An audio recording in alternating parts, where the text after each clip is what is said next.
Picture Imola's grandstands, a sea of red, engines howling through Rivazza, and every camera lens glued to the scarlet cars. Yet the single line that could redefine Ferrari's season never reached a single television speaker. Moments after clawing past Variante Tamburello, Lewis Hamilton uttered a calm verdict into his radio. "Own Saturdays and Sundays are ours." The global feed muted the words, but inside Ferrari's command centre, they landed like a thunderclap. That hushed sentence, spoken in the heat of battle, has already ignited whispers of revolution, from Maranello's design office to the pit wall strategy room.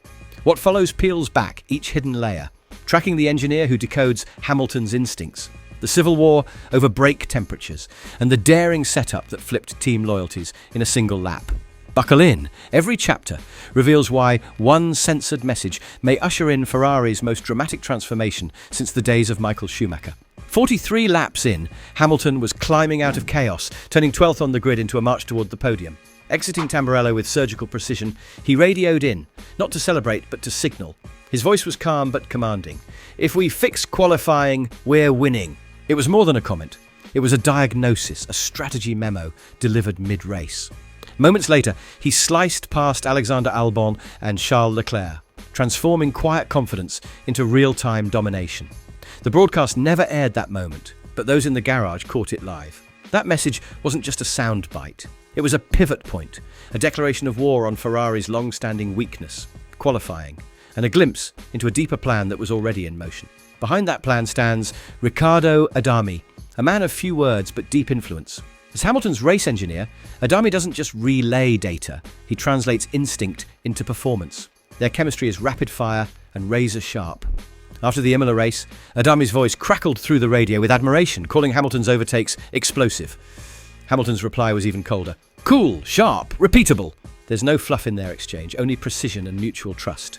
That trust is now embedded into every corner of Ferrari's setup sheets.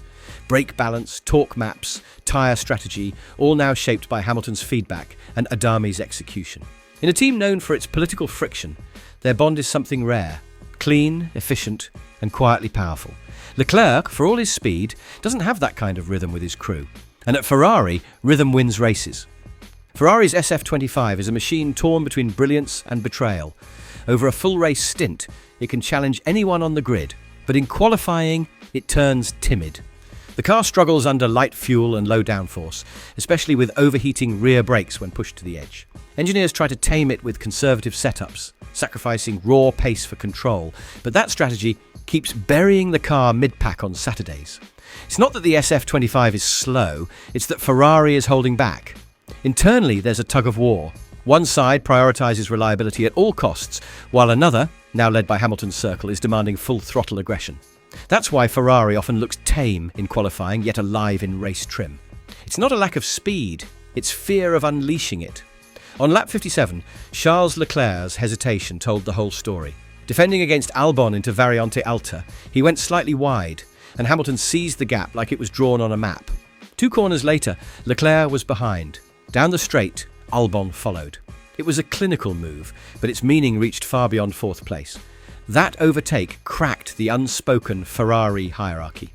Leclerc had been the golden boy, the fan favourite, the future. But Hamilton, in one aggressive flourish, stripped away that aura and replaced it with presence, poise and performance. No team order, no waiting, just instinct. Leclerc didn't even defend. Post-race, his radio was silent. No congratulations, no excuses.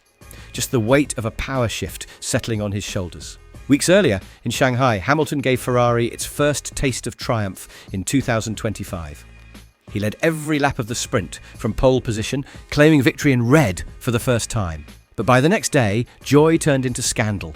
Both Ferrari cars were disqualified, Leclerc's for being underweight, Hamilton's for plankware violations, a historic double DQ that shattered momentum and morale. Inside closed doors, Hamilton reportedly demanded answers. "How do you chase titles with this kind of sloppiness?" he asked. That was the breaking point. From that moment, he stopped acting like a high-profile recruit and started leading like an internal general. The rebuke wasn't emotional, it was structural, and it marked the beginning of a cultural reset that would intensify at Imola.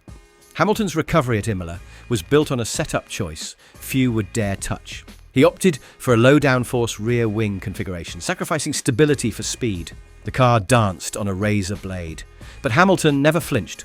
In braking zones like Acqua Minerale, he adjusted pressures manually, keeping disc temperatures just under the danger zone. His average pace in the second stint was over 0.2 faster per lap than Leclerc's, even though his setup was more volatile. While Leclerc played it safe with higher downforce and better traction, he lost time on the exits and had no defence on the straights. Hamilton pounced with zero DRS and total control. It wasn't just a better drive, it was a masterclass in how to weaponise discomfort. Since Shanghai, Hamilton has gone from race driver to cultural architect. He holds post-session debriefs with Riccardo Adami, technical director Loic Serra, and a hand-picked trio of data engineers.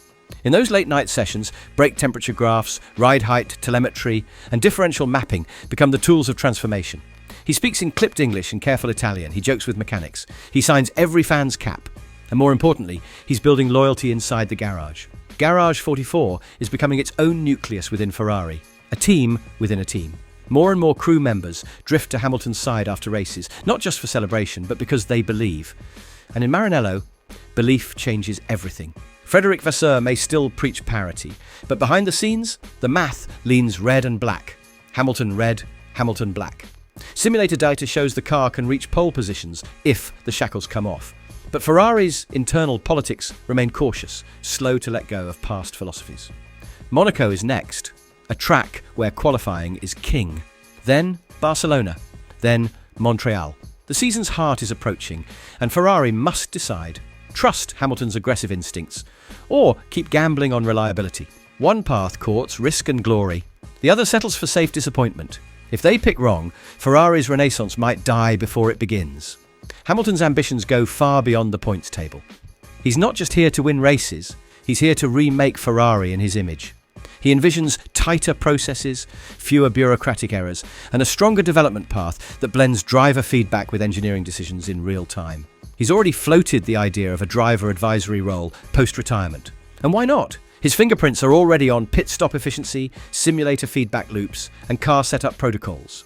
What used to be a team of committees is slowly becoming a team of execution. And the quiet truth in Maranello is this: every time Hamilton speaks, more people listen. That's not hype. It's legacy taking shape in real time. Lewis Hamilton didn't win at Imola, but he won something deeper: control. Through one silenced radio call, one ruthless overtake, and one relentless weekend, he forced Ferrari to confront its old habits. He isn't here just to race, he's here to disrupt. And with every lap, every adjustment, and every strategy meeting, he's reshaping what the Scuderia could be. Now the real question lingers like engine smoke over the paddock.